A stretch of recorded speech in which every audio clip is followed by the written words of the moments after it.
श्रोते हो नमस्कार. आजच्या वृत्तविशेष कार्यक्रमात आपलं स्वागत. आज 12वा आंतरराष्ट्रीय योग दिन भारतासह संपूर्ण जगभरात मोठ्या उत्साहपूर्ण वातावरणात साजरा झाला.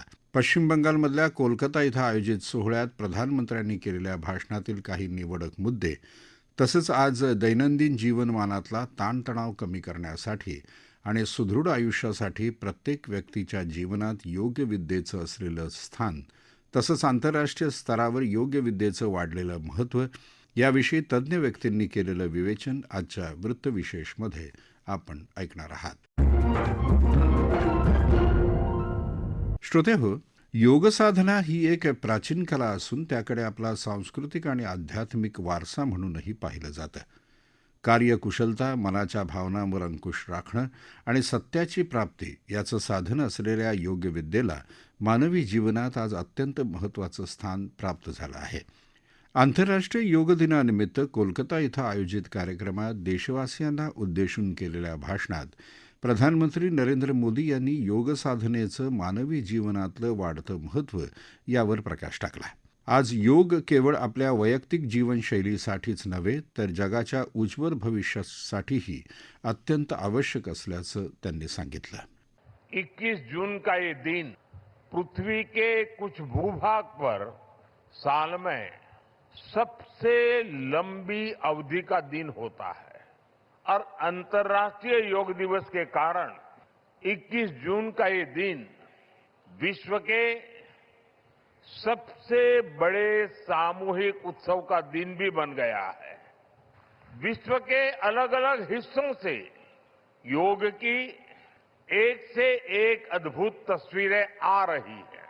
भारत में हिमालय से लेकर हिंद महासागर तक, पूर्वोत्तर और पूरब में बंगाल से लेकर पश्चिम में सौराष्ट्र तक पूरा देश योग की ऊर्जा से, चैतन्य से भरा हुआ नजर आ रहा है.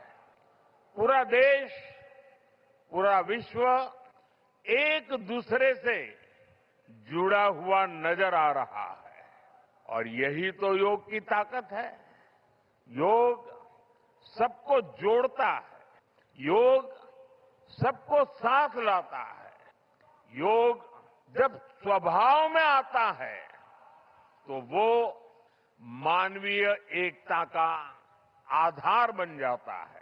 साथियों, योग केवल शारीरिक श्रम का साधन नहीं है. योग किसी एक आयु वर्ग के लिए सीमित भी नहीं है. भारत में हम जानते हैं और देखते आए हैं, योग मानव के जीवन का चेतना के साथ, ऊर्जा के साथ एक प्रकाश भी है. इसलिए इस वर्ष अंतर्राष्ट्रीय योग दिवस की थीम रखी गई है, योगा फॉर हेल्दी एजिंग. उम्र बढ़ने पर भी हम स्वस्थ रह सकते हैं, हम ऊर्जावान और सक्रिय रह सकते हैं. योग हमें इसके लिए मार्ग दिखाता है. श्रोते हो, प्रधानमंत्री नरेंद्र मोदी यांनी आपल्या भाषणामध्ये योग साधनेचं शारीरिक तसंच मानसिक आरोग्याच्या दृष्टीनं आणि जागतिक भविष्याच्या दृष्टीने महत्त्व वाढत असल्याचंही सांगितलं.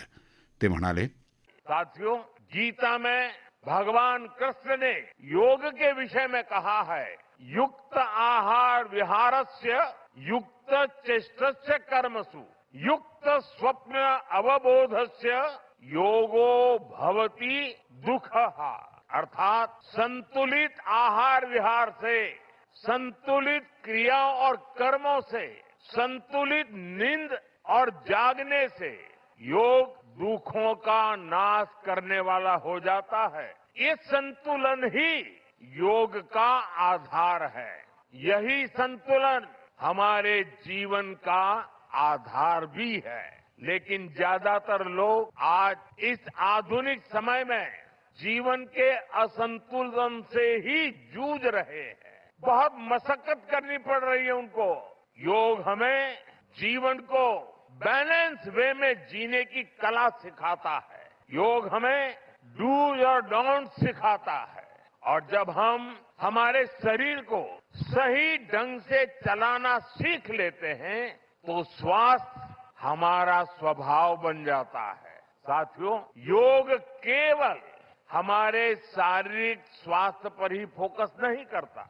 योग मानसिक स्वास्थ्य से शारीरिक स्वास्थ्य का मार्ग दिखाता है। इसलिए योग के विषय में युक्त चेष्टस्य कर्मसु कहा गया है, यानी हमें क्या करना चाहिए, क्या नहीं करना चाहिए, इसका बोध। ये बोध हमारे जीवन में शांति का स्रोत तो बनता ही है, इससे विश्व शांति का मार्ग भी खुलता है। इसलिए योग आज केवल हमारी पर्सनल लाइफस्टाइल के लिए जरूरी है इतना ही नहीं है, योग दुनिया के बेहतर भविष्य के लिए एक आवश्यकता भी है।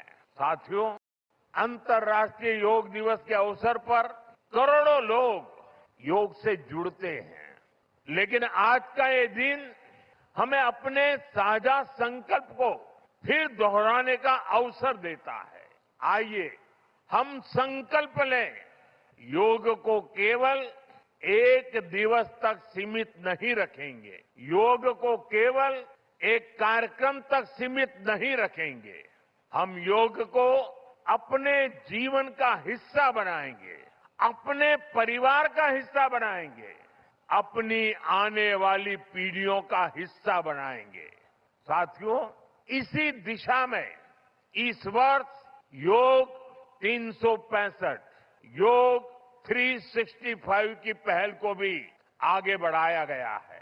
इसके तहत 100 दिन के ऑनलाइन योग कार्यक्रम का आयोजन किया गया है, जिसमें अभूतपूर्व जनभागीदारी देखी गई है।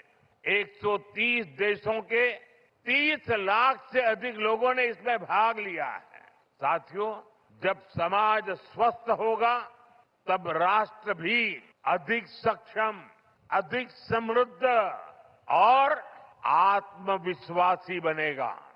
श्रोते हो, योगाभ्यासामुळे मानवी जीवनात होणारे सकारात्मक बदल आणि भारतीय पारंपरिक योग साधनेचे वैविध्यरित्या होणारे लाभ याविषयी आकाशवाणीशी बोलताना नाशिक येथील योग विद्याधाम संस्थेचे प्रमुख योगाचार्य डॉक्टर विश्वास मंडलिक यांनी अधिक माहिती दिली.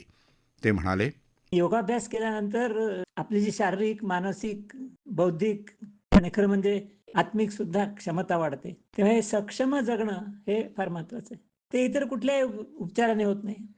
त्याच्याकरता योग साधना करणं हाच एक मार्ग आहे. जीवनात जगत असताना आपलं स्वास्थ्य तर सांभाळायचंच, पण जगातल्या इतरांचंही स्वास्थ्य सांभाळण्याकरता आपण काहीतरी करणं, थोडक्यात म्हणजे समाजसेवा थोडीशी करणं, हे आरोग्याचं लक्षण आहे असं जागतिक आरोग्य संघटना म्हणते. आणि तिथे योगाचा निश्चितपणे संपर्क आहे. आता योग साधनेमध्ये आम्ही सुद्धा नेहमी योग शिकवतो. मग आसन, प्राणायाम, शुद्धिक्रिया, ध्यान, ओंकार वगैरे सगळं शिकवतो. पण त्याच्यावर आम्ही लोकांना योग शिक्षक व्हायला पण शिकवतो, की तुम्ही शिका योग, तुमचं स्वास्थ्य चांगलं ठेवा, पण तुम्ही दुसऱ्यांनाही योग शिकवा आणि त्यांचंही स्वास्थ्य चांगलं ठेवा. मग हे खरं आरोग्य आहे. आणि ह्याच्यातनं अनेक कार्यकर्ते हे लक्षात घेतात आणि आपल्या जीवनामध्ये त्याचं प्रत्यंतर पण येतं, की कुठलाही विकार होऊ नये म्हणून प्रतिबंधात्मक उपाय हे देखील योगाचं एक वैशिष्ट्य आहे. आजार झाल्यानंतर योगोपचार करून तो बरा होतो, ते जगजाहीर आहे. पण आजार होऊ नये म्हणून काय करायचं? इतर कुठलेही उपचार नाही आहेत. आजार होऊ नये म्हणून कुठलीही औषधं उपलब्ध नाही आहेत.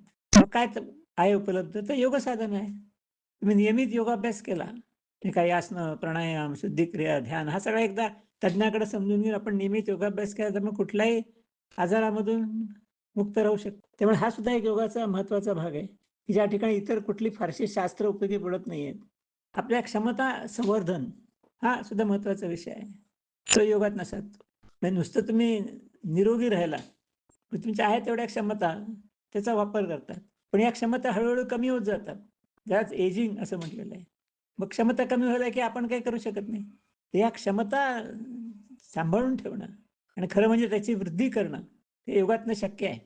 म्हणजे योग साधना करतात ते अनुभवतात की कार्यक्षमता वाढते, मग ती शारीरिक पातळीवरती वाढते, मानसिक पातळीवरती वाढते, भावनिक पातळीवरती वाढते, बौद्धिक पातळीवरती वाढते आणि खरं म्हणजे शेवटी आध्यात्मिक पातळीवर सुद्धा वाढते.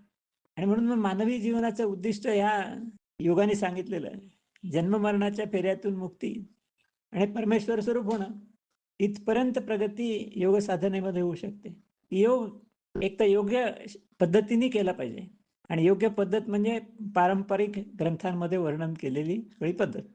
मग ते रामायणकालीन योग वासिष्ठ्यामध्ये सांगितलेलं आहे, महाभारतकालीन भगवद्गीतेमध्ये सांगितलेलं आहे, नंतर पतंजलींनी सांगितलेलं आहे आणि हठयोगात सांगितलेलं आहे. हे सगळे ग्रंथ उपलब्ध आहेत. त्या सगळ्या ग्रंथांच्या आधारे योग साधना करणं म्हणजे मग मी सांगितलेले सगळे फायदे मिळतील. आज त्याच्यामध्ये खूप बदल केले जातात. हॉट योगा, विन्यास योगा, हास्य योगा, बिअर योगा, आणखीन काय काय करतात. या सगळ्याचा काही असा फायदा मिळणार नाही. त्याचा तात्पुरता एखाद्या वेळेस मिळू शकेल छोटासा फायदा. पण खरा फायदा पाहिजे असेल तर पारंपरिक योगाची साधना करणं हे सगळ्यात महत्त्वाचं आहे. श्रोतेहो, यंदाच्या 12व्या आंतरराष्ट्रीय योग दिनाची संकल्पना निरोगी वृद्धत्वासाठी योग ही आहे. योग ही भारतानं जगाला दिलेली एक देणगी आहे. त्यामागचं कारण म्हणजे निरोगी जीवन प्राप्तीचा मार्ग असलेल्या या योग साधनेला आंतरराष्ट्रीय मान्यता मिळवून देण्यात भारतानं घेतलेला पुढाकार होय. त्याचं फलित म्हणजे आज आंतरराष्ट्रीय स्तरावर त्या साधनेचा पूर्णपणे स्वीकार झाल्याचं दिसून आलं आहे. चला तर मग आजच्या 12व्या योग दिनी दररोज योग साधना करण्याचा पण करूया आणि विरोधी आणि आनंदी जीवन जगूया. श्रोतेहो, आपला वृत्तविशेष हा कार्यक्रम आपण न्यूज ऑन AIR या ॲपवरही लाईव्ह ऐकू शकता. यासोबतच आमच्या मुंबई एअर न्यूज या यूट्यूब वाहिनीवर कार्यक्रमाचं ध्वनिमुद्रण आपल्याला कधीही ऐकता येईल. याबरोबरच आजचा वृत्तविशेष हा कार्यक्रम संपला. हा कार्यक्रम आकाशवाणी मुंबईच्या प्रादेशिक वृत्त विभागानं सादर केला. संपादक आणि सादरकर्त्या संगीता गोडबोले, निर्मिती सहाय्य निकिता लाड, लेखन आणि समन्वय रवींद्र लोखंडे आणि निवेदन राजेश शिरभाते.